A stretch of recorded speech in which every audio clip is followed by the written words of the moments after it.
ฝนตกดินเป็นฝอยผิวย้อยๆคอยเดือนสีดอกกาเขียวเริ่มจุบจีพ้นพี่ดีเกินเบิ่งผ่า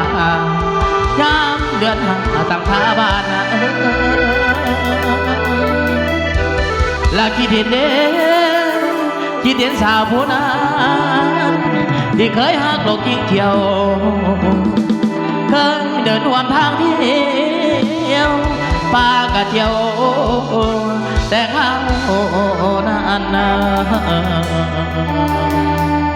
จวดไปลำเพลินจะเดินใจฝากตอนในพี่น้องเอาดูฝากดูส่วนประดันออกมาเด้อทีมงานแผนกตำรวจเด้อผลมวลชื่นแต่ขึ้นเซเว่นแหละนี่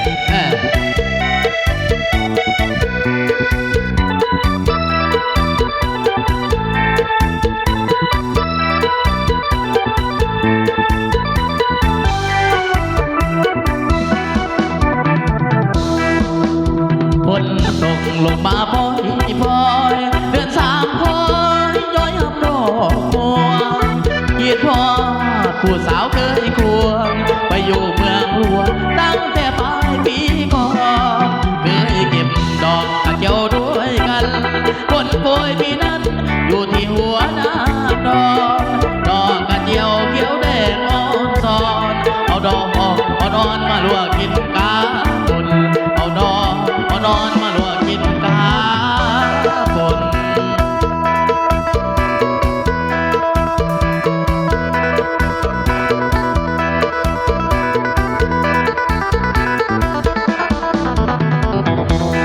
นี่ไปหมกมันไปแม่นอีโดนอย่าใส่ละอันอุ่นเธอไม่พ้นไม่บุญชโยนมีถูกตัวรวยน้ำหนุ่ยถอยเลยแบบไวมาเรือบ่อน้ำบอลไม่เข้าไปเที่ยวดอกกระเจียวมาเดียวหาเจ้าเสด็จที่กับโอ้ห้อยเจ้ามาเกี่ยวน้ำบ่เที่ยวกระเจียวทนนิ่มห้อยเจ้าอยู่นาลาถิ่นดินแดนเฮาเดียวโอ้แม่ดอกกระเจียวบ่หวนขึ้นบ้านเฮาเรื่องแล้วบ่หัวหน้าที่เคยพักเศร้าดอกกระเจียวสีขาวเจ้าเคยฟังอ้ายยามแลง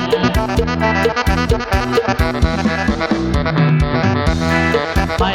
ถ้าแบกต้องแดงต้องสมเลิกก็กลุ่มมาซองไปถ้าแบกต้องแดงต้องสมเลิกก็กลุ่มมาซองเอาทำน้องเอาลงไปแล้วเอาเรื่องถูกก็ดังได้ต้องตั้งกินตอนว่าให้นั่งนึกไก่ให้นั่นได้ไก่เบาซ่อมมาเจ้าก็เห็นเงาจะหน่อยเห็นกระป๋องกันหน่อยจะเรานี่รอทา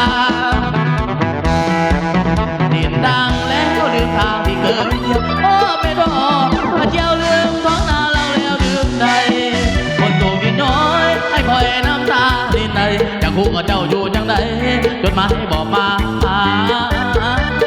แน่ไปแวะใส่น้องไปแวะใส่น้องอดีตมาห้องกระตาน้องคือเก่าไม่ดอกกระเจียวอาดีเทียบลำเจ้าคือเท่าคออยู่คนเดียวไม่ดอกกระเจียวเดียวห้าคนเป็นคู่บ้านนี้สมตูอยู่ใส่น้องเกี่ยวเด้อทางใหญ่เกินวิลาแอลเด้อเกี่ยวเด้อ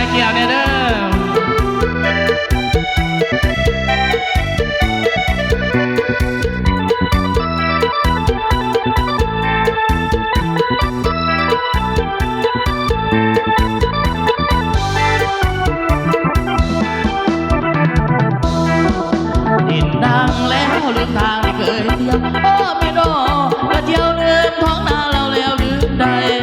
คนตกดินย้อยไอ้คอยน้ำตาดินใดอยากคู่กับเจ้าอยู่จังใด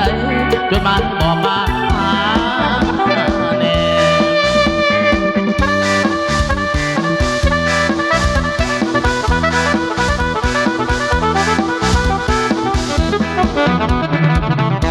ไปแว่อยู่ใส่น้องไปแว่อยู่ใส่น้องอันนี้มาของอาถาน้องเก่าไม่ดอกกันเดียวอันนี้เทียบละเจ้า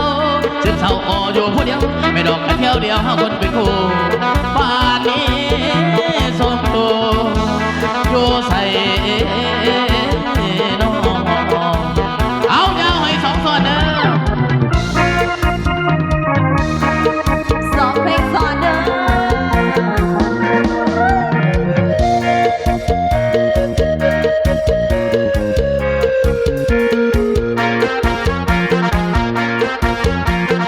มาเอาเดิน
น้องก่อนนะน้อง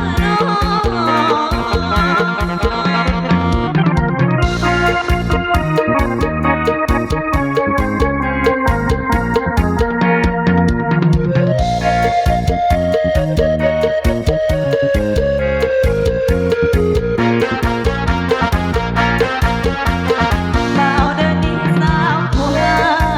ยเว้าน้ำอายบ่มองถูกเพิ่นบอกว่าดีมีแต่เอิ้นพี่น้องเอามามองน้องแซ่สมน้ำหน้าไรเป็นค่าจริงกันเนาะเราและบักเคยเอาใจผู้คนใหม่เลยสอนไปเอาใจเขาแท้ แหวนวงน้อยก็ยังกับเพื่อนไปยืนพอใส่แหวนวงน้อยก็ยังกับเพื่อนไปยืนพอใส่ดูใส่เงาสวยรวยบอลแต่ใส่แหวนขาดเอาแหวนเพื่อนก็ได้เลยวันใครเบิกก็ได้วันที่อายคงมีความหมายกว่านั้นน้องกว่านั้นน้อง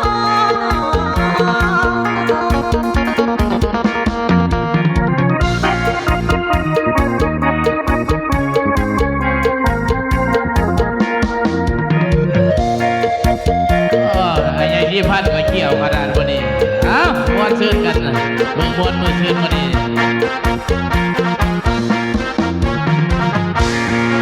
โอ้ยกล้ามไหนเริ่มจากบรรยากาศความเบิกบานมวนซื่นฝากตอนให้เนาะเสริมสับบรรยากาศความหักความแพงบททีมกลางบ้างเคิงวันนี้ขอบพระคุณใจทั้งไอ้ยัยเคิงวิไลเด้อคณะห้องการเงินเมืองนามาพร้อมคณะวันนี้โอ้ย